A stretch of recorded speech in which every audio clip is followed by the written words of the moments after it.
Hello السلام علیکم۔ وعلیکم السلام جی۔ جی میرا سوال ہے علماء کرام سے کہ جو لوگ کچھ لوگ ایسے ہیں جو 11ویں 12ویں کا کھاتے ہیں لیکن حرام کہتے ہیں، کیا ان کے لیے کیا پیغام ہے؟ اور دوسرا سوال ہے، آپ کہاں سے بات کرو گے؟ بریلی شریف سے تو نہیں بول رہے؟ جی نہیں، میں انڈیا حیدرآباد سے بات کر رہا ہوں۔ حیدرآباد دکن سے بول رہے ہیں بھائی، ٹھیک ہے جی جی ہاں حیدرآباد۔ اچھا جی پھر دوسرا سوال یہ ہے کہ درگاہ پر پھول ڈالتے ہیں، وہ کھانا کیسا ہے؟ ان کے لیے شرعی مسئلہ کیا ہے؟ ٹھیک ہے جی، بالکل صحیح، ابھی پوچھ لیتے ہم، ابھی پوچھ لیتے ہیں۔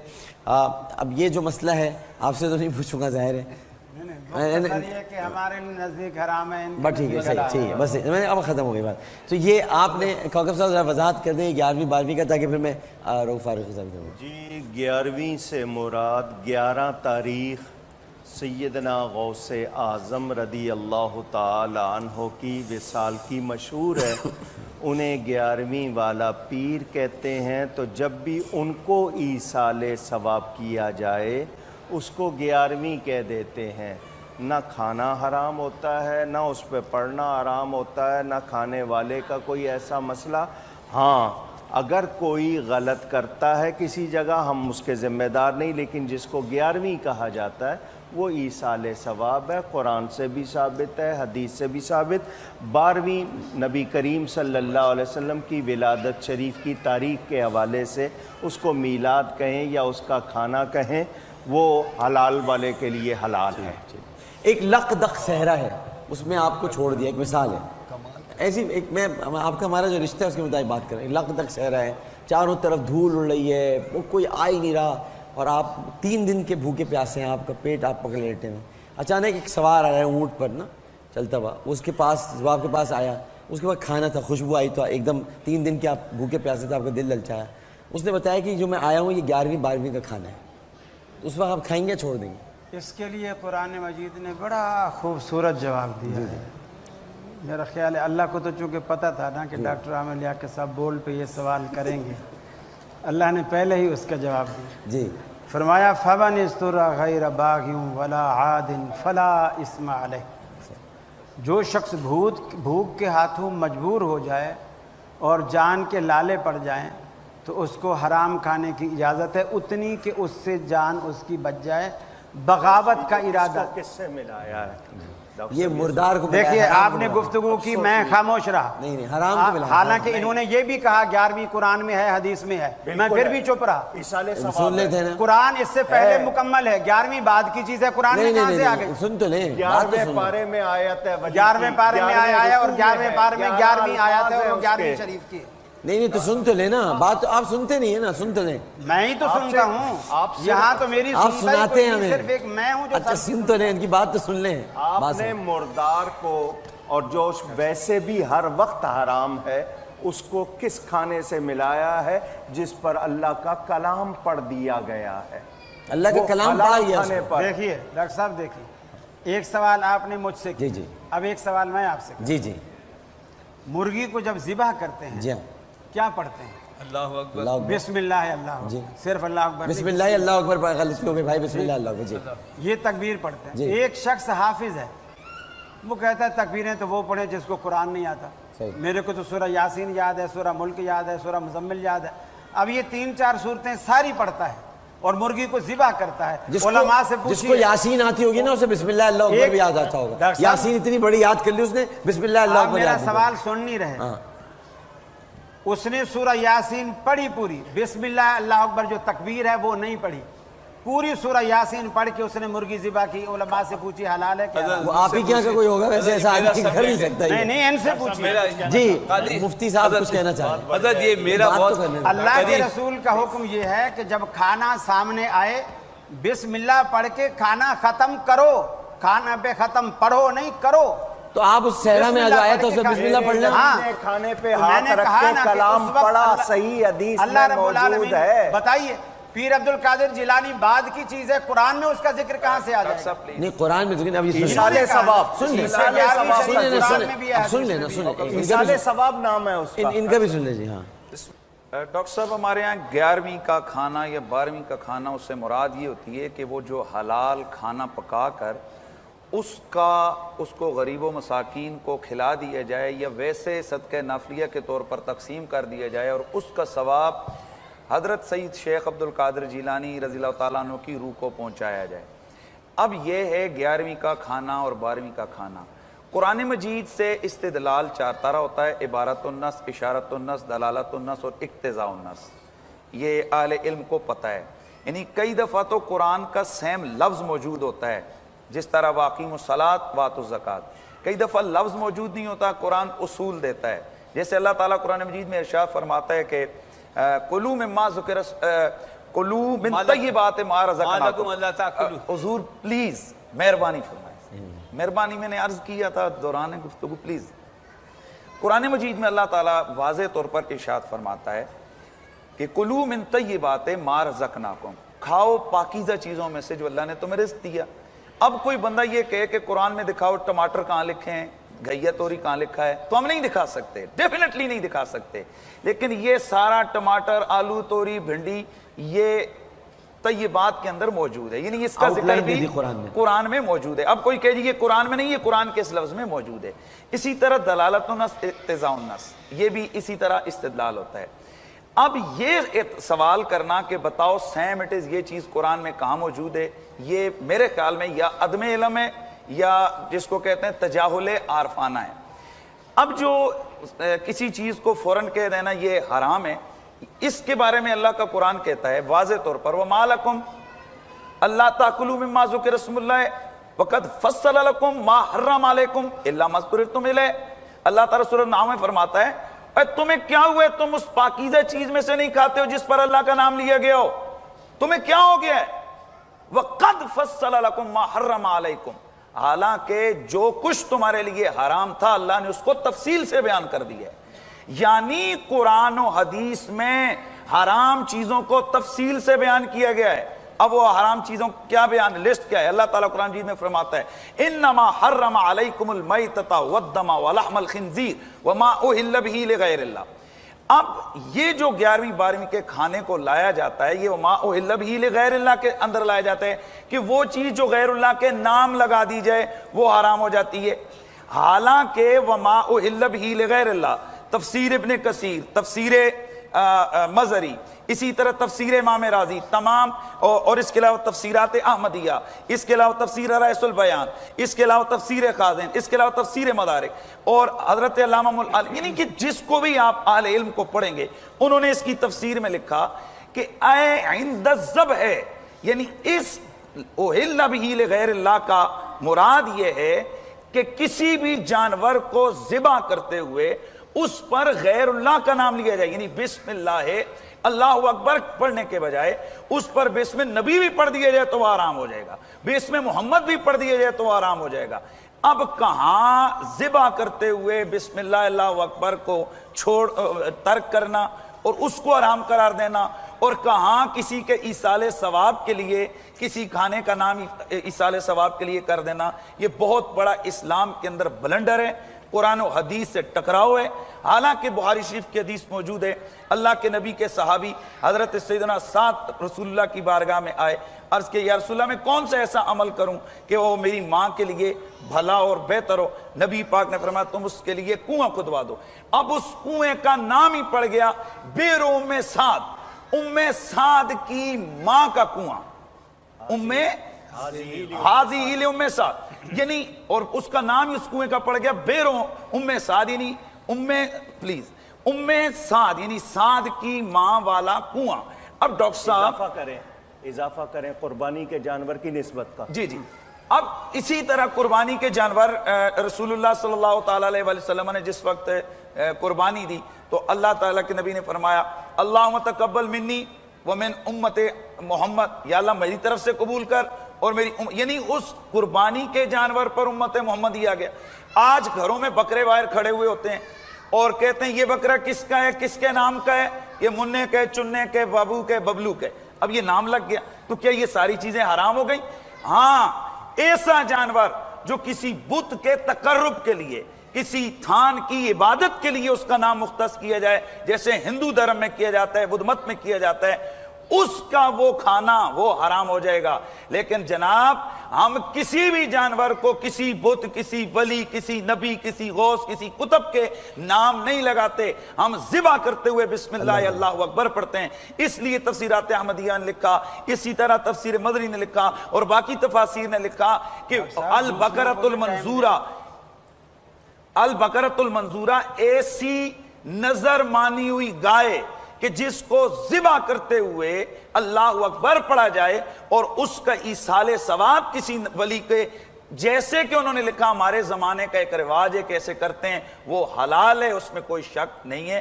ڈاکٹر صاحب معاملہ یہ کہ ہم قرآن اور حدیث نام لے کر ہم بہت ساری زیادتی کر رہے ہوتے ہیں، تو 11ویں اور 12ویں اس کی اصل ایصال ثواب ہے، اور اصل جب قرآن میں موجود ہے تو اس لیے ڈاکٹر کوکب صاحب نے فرمایا یہ قرآن میں بھی موجود ہے اور حدیث میں بھی موجود ہے، جی اب اصل کے حوالے سے۔ جی ماشاءاللہ۔ کاش کہ ہمارے بھی لوگ بیٹھے ہو تفصیل۔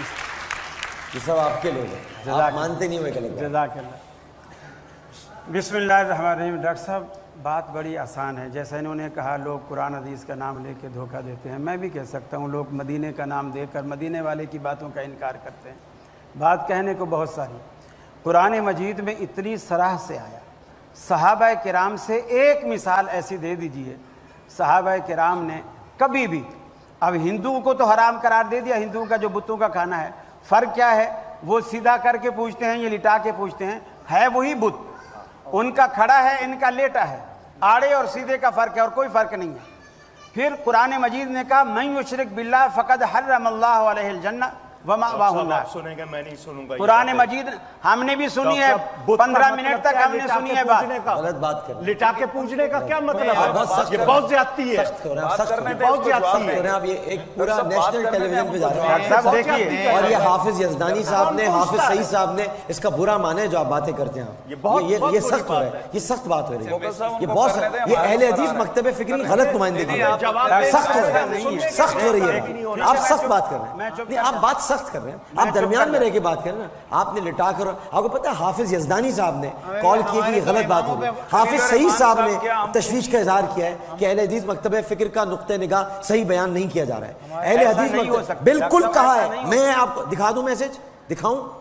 یہ لکھا ہے، دکھاؤں، میں نے اپیل کی تھی، میں دکھا دیتا ہوں، میں دکھا دیتا ہوں، یہ اہل حدیث مکتب فکر کا آپ اتنا سخت نقطہ نظر بیان کریں گے، یہ دیکھیں یہ انہوں نے آپ کو میسج کیے، انہوں نے آپ کو کیا، یہ میں نہیں پڑھوں گا، یہ ہمارے آپ کی بات ہے، بٹ انہوں نے کیا لکھا ہے، یا ان کے حافظ یزدانی صاحب، تو ایسا یہ جو ہے نا یہ لٹا کر، اور اس سے اتحاد کی فضا متاثر ہے۔ آپ کہیں کہ ٹھیک ہے ہم نہیں کھاتے، بالکل ٹھیک ہے، یہ آپ کی بات سر آنکھوں، آپ کا نقطہ نگاہ ہمارے سر آنکھوں، بالکل ٹھیک ہے، مت کھائیں، لیکن یہ لٹا کر اٹھا کر، مختصر بات یہ ہے، وہ جو بات کر رہے ہیں ہمیں وہ بھی سخت لگ رہی ہے نا، اسی مگر انہوں نے کوئی یہ کسی کو یہ شرک کے دائرے میں تو نہیں لے آیا نا، آپ کو مشرک تو نہیں کہا نا، یہ تو کہا نا قرآن حدیث کا نام لے کر آپ نے بھی اس کا جواب دے دیا، لوگ مدینے کا نام لے کے یہاں تک کوئی نہیں، لیکن ہمارا لٹا کر اٹھا کر نظارات آ جائیں۔ میں کچھ عرض کرنا چاہتا ہوں، گزارش یہ ہے کہ جہاں تک تعلق ہے قرآن مجید کی ان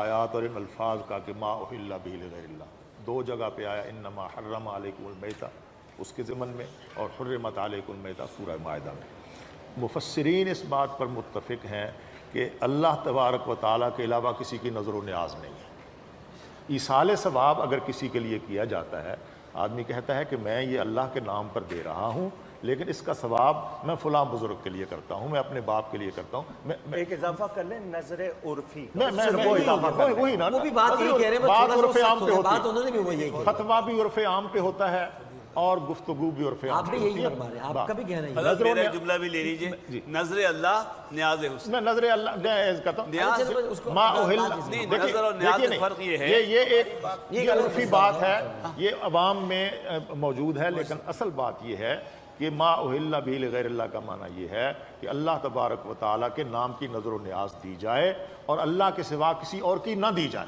وہ ہوگی نہیں نا، نظر ہی نہیں ہوگی۔ اچھا ایک بات تو یہ ہوگی، دوسری بات یہ ہے کہ اگر کسی کے ایصال ثواب کے لیے کہ یہ میں بکرا ذبح کر رہا ہوں، یہ میں کھانا دے رہا ہوں، یہ صرف جانور کے ذبح کرنے کی بات نہیں ہے، کوئی بھی نفلی عبادات ہیں ما اہل بہ لغیر اللہ میں سب کے سب چیزیں شامل ہیں۔ فاروق صاحب شادی بیاہ میں کیا ہوتا ہے، کھانا نکالا جی، اس کے بعد کسی کی پلیٹ رکھی ہے، اگر اس میں سے کچھ چکھنے دے گا نہیں یہ قاری خلیل الرحمان جاوید صاحب کی پلیٹیں سے مت چھونا، یہ بھائی ان کی پلیٹیں مت چھونا، تو کیا یہ ان کا کھانا ہوگا؟ نہیں، مقصد تو ہم سب جھپٹ پڑے اس کھانے تو اللہ تعالیٰ کے نام۔ میری بات مکمل ہو جانے دیں، میرا خیال یہ ہے کہ ہم اتفاق کی طرف جانا چاہتے ہیں، بات مکمل ہو جانے دیں، یہ سب کے نزدیک ہے، سب یہی بات کہہ رہے ہیں، سب یہی بات کہہ رہے ہیں۔ ہاں اللہ تبارک و تعالیٰ کے سوا کسی کی نظر نہیں ہے۔ ایک بات ہم بھی کسی کی طرف سے کرتے ہیں صحیح قربانیاں، ہے، ٹھیک ہے، کرتے ہیں، حج کسی کی طرف سے بالکل کرتے صحیح ہیں، ہے، عمرہ کسی کی بہت طرف اچھی سے بات کرتے ہیں۔ کسی کی طرف سے ہونا الگ چیز ہے، کسی کے لیے ہونا الگ کسی کے لیے نہیں، کسی کی طرف سے۔ جیسے رسول اللہ صلی اللہ علیہ وسلم نے بھی، جیسے انہوں نے قربانی کی مثال دی، اس میں بھی آپ نے فرمایا اللہم من کا تو انہوں نے بول دیا کسی کی طرف سے نہیں، کسی کے لیے۔ اللہم من کا ٹھیک، والکا ام محمد وآل محمد اب ہم اتفاق کرتے ہیں، اب ہم اتفاق کرتے ہیں۔ آپ نے کہا ایک بڑا اچھا اتفاق ہو رہا ہے سر، اتفاق ہو رہا ہے، آپ نے کہا کسی کی طرف سے اور کسی کے لیے میں فرق ہے نا، ہاں ہے نا؟ اگر یہ سب کسی کے لیے یعنی اللہ کے لیے ہی ہو رہا ہے تو پھر تو صحیح ہے، اللہ کے لیے ہو، صحیح ہے نا، اور بھلے ان کی طرف سے ہو، ہمیں کوئی اعتراض تو پھر ٹھیک ہے نا، اگر یہ ہے اگر اللہ کا تقرب حاصل کرنے کے لیے ہے تو ٹھیک، تو صورت یہی صورت ہے، یہی صورت ہے، ٹینا ہماری بات صورت یہی ہے، یہی صورت ہے، یہی صورت ہے، اللہ کے لیے ثواب اس کو بخشتے ہیں۔ اگر ان کو سمجھ آ گئی تو ٹھیک نہیں، ہے، مجھے تو سمجھ آئی بھی۔ آپ نے کہا کسی کی طرف سے یا کسی کے لیے، کسی کی اللہ طرف کے سے ہو، لیے ہے، اللہ کے لیے ہو، ہاں کسی کی، بس ٹھیک ہے، تو یہی بات تھی، بہت شکریہ، بڑی مہربانی، بڑی مہربانی، بات ختم ہو گئی نا، بات ہی ختم ہو گئی۔ عامر صاحب، ڈاکٹر صاحب میں اس میں یہی کہنا چاہوں گا کہ یہاں ٹاک شو میں بیٹھے ہیں، میرے لاکھوں کروڑوں سننے والے جانتے ہیں کہ میں طبعاً میں مناظر ہوں، لیکن میں نے پچھلے پورے اتنے عرصے میں اپنا وہ کوئی انداز اختیار نہیں کیا ہے، ورنہ ہمیں وہ اس کا سارا قدر سارا اس کے قانون پتہ ہیں۔ تو یہ بھی ہمیں قاری صاحب کو سوچنا چاہیے کہ مقصد اتنے سخت جملے کہ وہ کھڑے پوچھتے ہیں، اس کا مطلب آپ پورے اربوں مسلمانوں کو آپ ہندو بنا رہے ہیں، آپ کی اقلیتیں، آپ اب دیکھیں آپ ہیں کتنے، اہل حدیث مطلب طبقہ ہے کتنا ہندوستان پاکستان میں، آپ ہیں کتنے؟ مطلب میں ایک بات کر رہا ہوں، نہیں انہوں نے لفظ پھر اقلیت کا استعمال کیا، دیکھیں بات یہ ہے، میرا کہنے کا یہ مطلب ہے کہ لا الہ الا اللہ محمد رسول اللہ پڑھنے والے یہاں کروڑوں مسلمان ہیں، اور کروڑوں لوگ مزارات اولیاء پہ جاتے ہیں، وہاں جانا مستحب ہے، یہ پورا قرآن و حدیث سے یہ ثابت عمل ہے، ہم کرتے ہیں۔ دیکھیں ساری باتیں قرآن و حدیث سے ثابت نہ کریں، گزارش یہ ہے زیارت قبور حدیث میں نہیں ہے مولانا، زیارت قبور حدیث میں نہیں ہے، میری گزارش سنیں، مجھے فاروقی صاحب یہ بتائیں کہ زیارت قبور حدیث میں نہیں ہے، میری گزارش سنیں، میں آپ زیارت قبر بخاری مسلم ترمذی ابن ماجہ میں آپ نہیں مجھ سے ہے، اچھا مجھے بتائیں کہ حدیث میں نہیں ہے، آپ مجھ سے اپنی بات کہلوانے کی کوشش نہ کریں، گزارش یہ ہے آپ پھر میری بات میں نہ بولیں، آپ کو انہوں نے ٹائم دینا ہے، آپ اپنی بات میں بولیں۔ اور اس میں ڈاکٹر صاحب بڑی کلیئر سی بات ہے کہ اس طرح کا رویہ یہ بھائی رکھیں گے جو آگے 4-5 دن ہے تو یہ آگے نہیں چلے گا، یہ ان کو معذرت کرنی چاہیے جو کروڑوں لوگوں کی انہوں نے دل آزاری کی ہے، انہوں نے کہا ہے کہ آپ لیٹے کو پوچھتے ہیں، یہ بتائیں کب پوچھے کسی نے، ہمارے کس عالم نے کہا ہے کہ مزار کو سجدہ کرنا جائز ہے، اس کی عبادت کرنا جائز ہے؟ عبادت لغیر اللہ حرام ہے، کفر ہے، اللہ کے سوا کسی کی عبادت کرنا شرک ہے، آج تک ہمارے کس عالم نے یہ لکھا ہے؟ یہ بالکل انہوں نے الزام لگایا ہے، اور اس صریح الزام پر ان کو اس پورے کروڑوں لوگوں سے ان کو معافی مانگنی چاہیے۔ یہ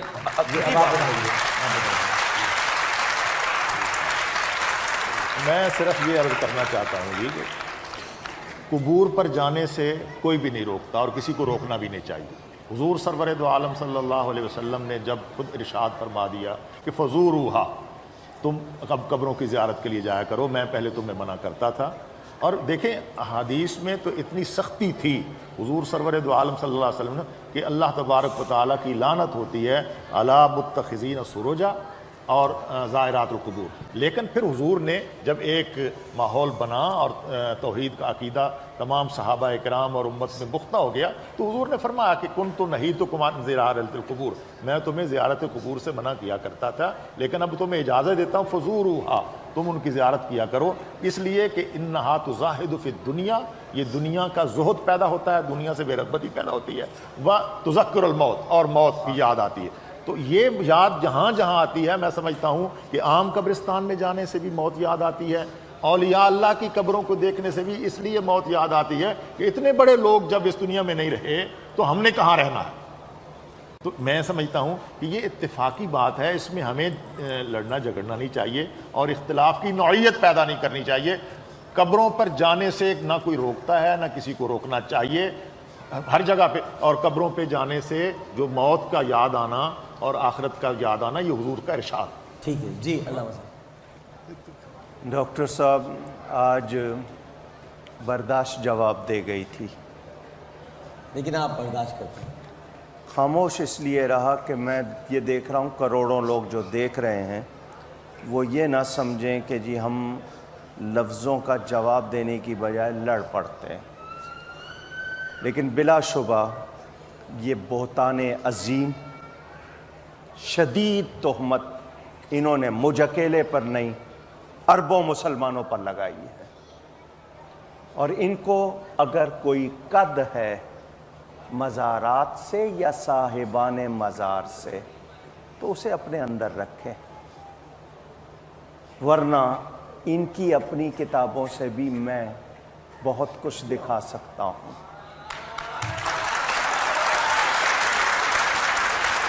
اور میں یہ جملہ کہنے پر مجبور ہوں، کسی کو پسند آئے نہ آئے، میں کہنے پہ مجبور ہوں، جو حلال کے ہیں وہ حلال مانتے ہیں، جو حلال کے نہیں وہ حلال نہیں مانتے۔ مطلب یعنی آپ نے دل آزاری، آپ نے وضاحت کر دی ڈاکٹر آپ ایک دفعہ اپنے صاحب، آپ نے وضاحت کر دی کہ جو بھی بندہ اپنی طرف سے کسی کی بھی طرف سے کوئی جانور ذبح کرے، کوئی خیرات کرے، صدقات کرے اور اللہ کے لیے کرے، آپ نے بھی وضاحت کر دی، ہم نے بھی وضاحت کر اب دی۔ ایک اگر آپ مجھ سے پیار تو کرتے ہیں، محبت کرتے ہیں، نہیں کرتے ہیں، ایک جملہ اگر آپ کہہ دیں گے، اگر کسی کی دل آزاری اس سے تو میں معذرت چاہتا ہوں۔ کیا جملہ؟